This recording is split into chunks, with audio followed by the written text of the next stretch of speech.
Chosen one, this message didn't find you by mistake. This is not a coincidence. God led you here because you're on the edge of a major shift.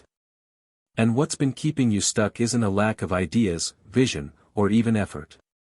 What's been keeping you still is the belief that you need money before you can move. But heaven wants to break that lie today. You're not waiting on money. Money is waiting on your movement. Provision is not missing. It's positioned.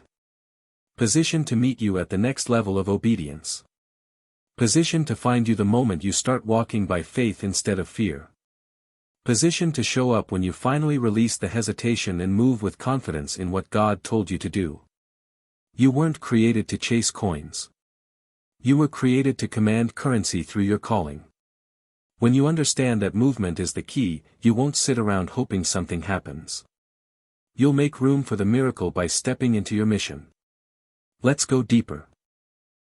Let's break this down into 7 prophetic chapters that will rewire how you see movement, money, and divine provision. Before we go any deeper, make sure you like, share, and subscribe because this message isn't just content. It's a divine key meant specifically for those stepping into supernatural provision. If your spirit is resonating with this revelation, type 77 in the comments right now. That number isn't random. It's a prophetic code, a signal to heaven and the universe that you're not chasing money anymore. You're aligned, obedient, and moving in purpose. Not everyone will make it to the end. Only the truly chosen. And those who stay will unlock clarity, activate divine boldness, and step into a financial flow that's been waiting for their faith to move first. This message isn't meant to be consumed once. It's meant to be revisited, meditated on, and walked out. Rewatch it as many times as your spirit leads.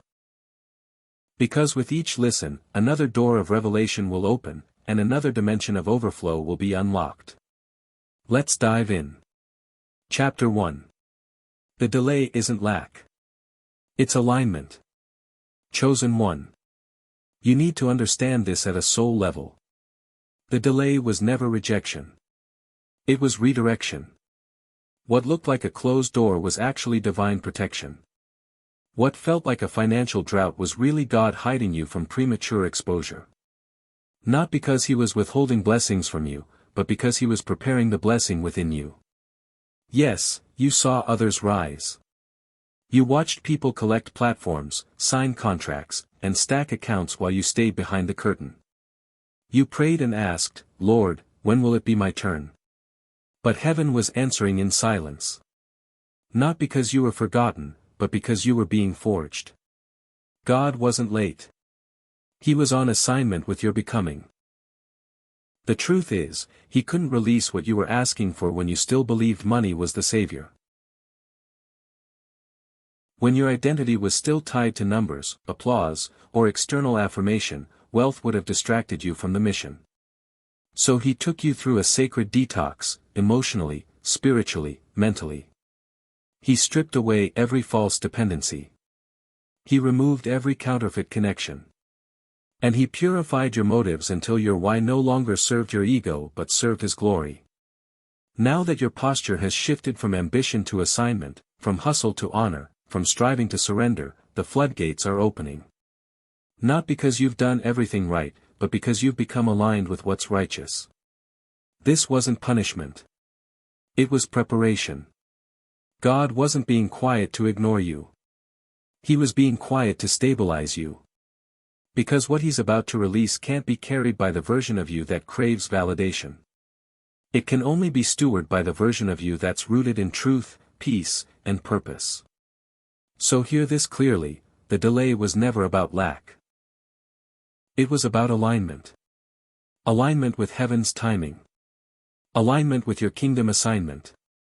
Alignment with who you truly are beneath all the noise. And now that you've stepped into that alignment, you've also stepped into divine permission. Everything that seemed to skip over you, pass you by, or elude you, it's coming back around. But this time, you'll be ready for it. The opportunities you were once disqualified from, you'll now be called into. The doors you once couldn't reach, you'll now walk through with ease. Because heaven doesn't pour into chaos. It pours into order. The delay wasn't a sign of God's absence. It was a sign of his attention to detail. He was making sure that when the wealth comes, it won't distract you.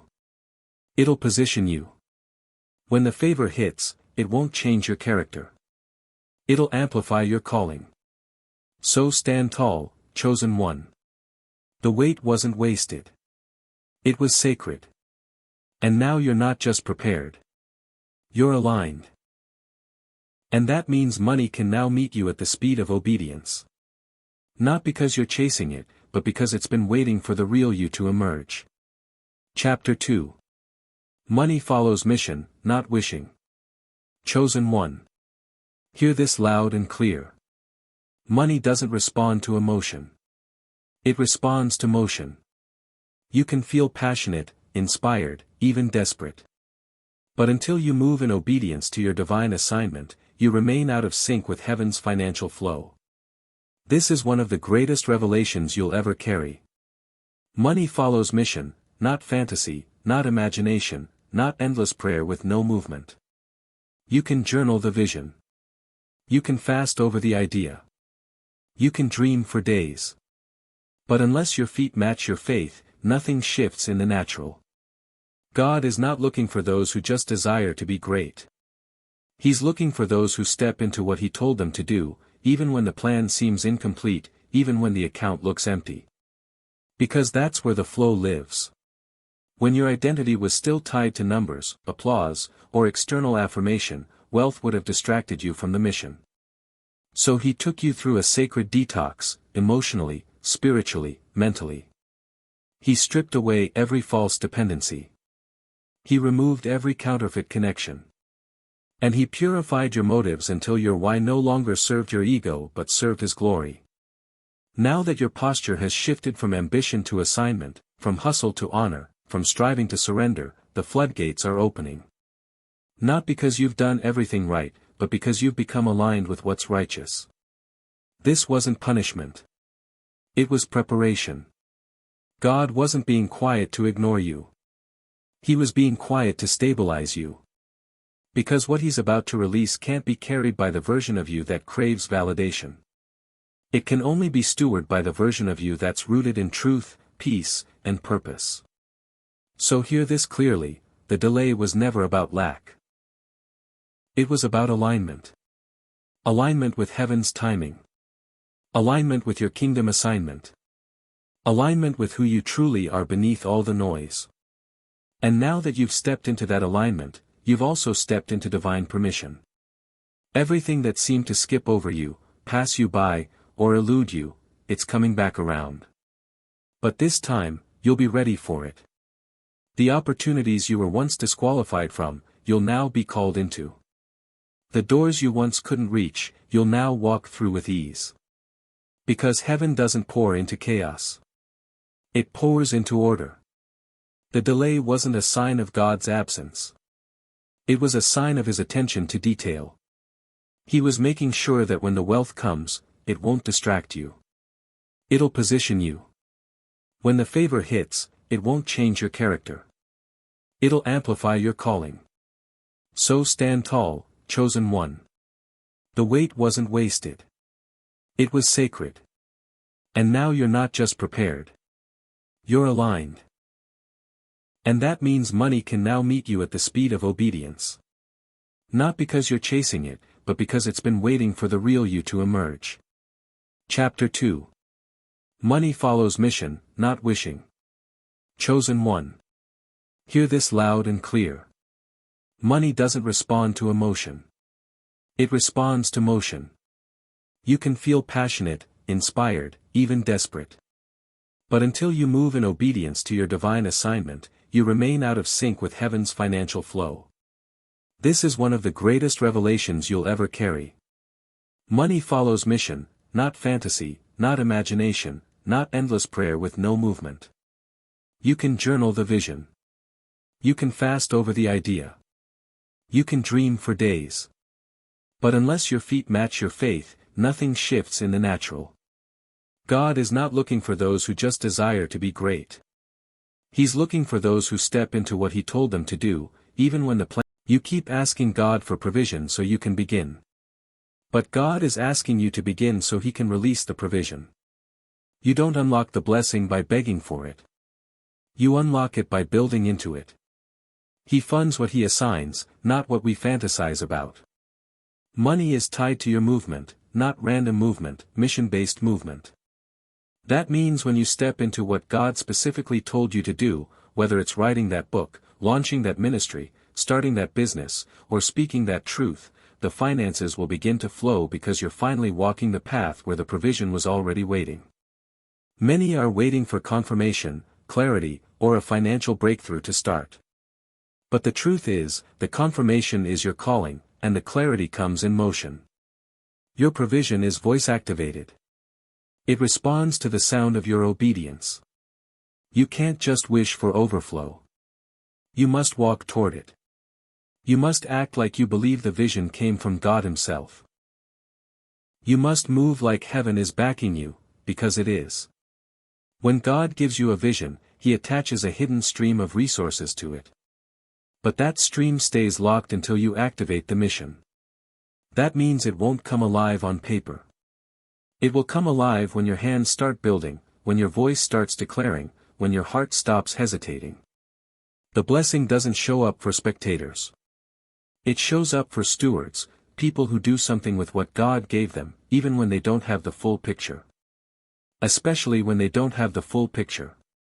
Because faith doesn't wait for facts. It moves based on God's whispers. Chosen one, it's time to stop waiting for money to validate your dream. Heaven already validated it by giving it to you. Your job is to move, not because you're fully funded, but because you're fully convinced. Money is not your master. Mission is. And when you move in alignment with your assignment, money can't help but follow you. Because you're no longer chasing success. You're walking in purpose. And that's when the divine supply chain opens. That's when resources flow. That's when supernatural backing becomes visible. So step out, not with fear, but with faith. Because you're not waiting on money. Money has been waiting on your movement all along. Chapter 3. Obedience is the open door to overflow. Chosen one. We need to break something wide open. Obedience is not about rules, religion, or routine. It's about divine positioning. When God gives you an instruction, it's not to limit you. It's to locate you in the flow of supernatural provision. Obedience is how heaven recognizes who's ready to carry the weight of divine wealth. It's how God separates the spectators from the stewards, the wishes from the walkers, the hearers from the doers. Obedience isn't just about doing something right.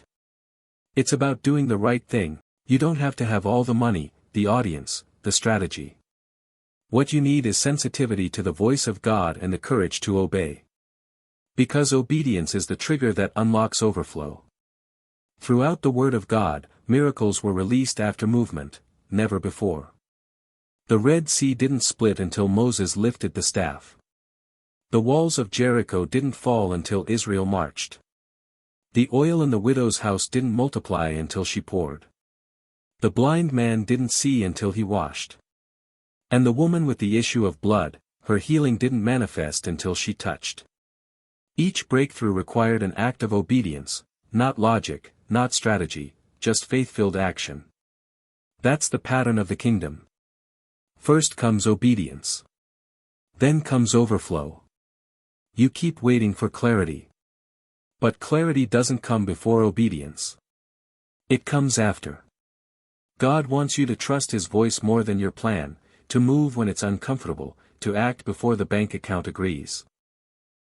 Because what He's building in you requires radical trust, not comfortable logic. Obedience is what moves the hand of God into your situation. When you obey, you're saying, God, I trust you more than I trust my fear.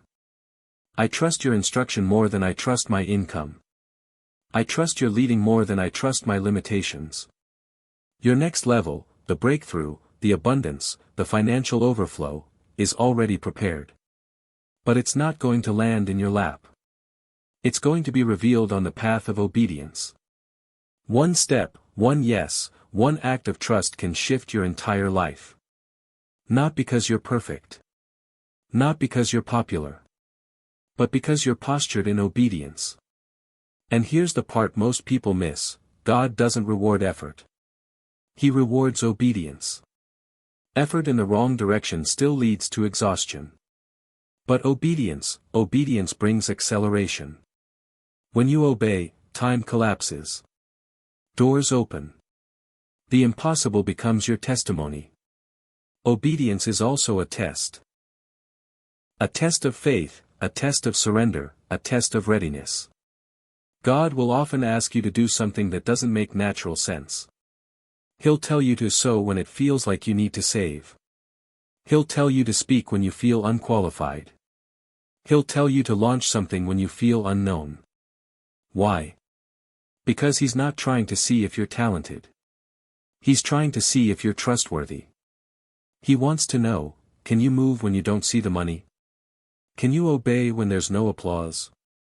Can you walk when all you have is his word? Chosen one, your breakthrough is not waiting on more resources.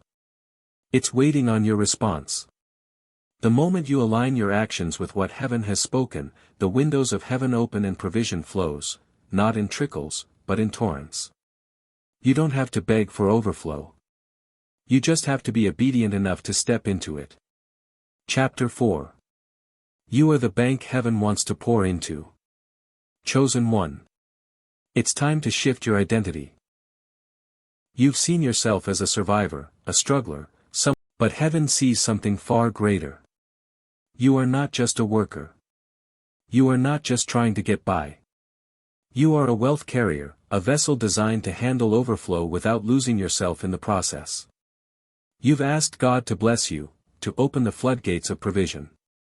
But what you didn't realize is that he wasn't waiting for your perfect budget. He was waiting for your heart posture. Before heaven could pour into you financially, God needed to empty you internally of ego, pride, fear, scarcity, comparison, and self-worship. Because what's coming to you is so weighty, only the healed, humbled, and surrendered version of you can carry it. God wasn't withholding the blessing. He was protecting it from your past mindset, from your former insecurities, from the part of you that would have used wealth to validate wounds instead of fulfill purpose. He was cleansing you, not to punish you, but to prepare you for power.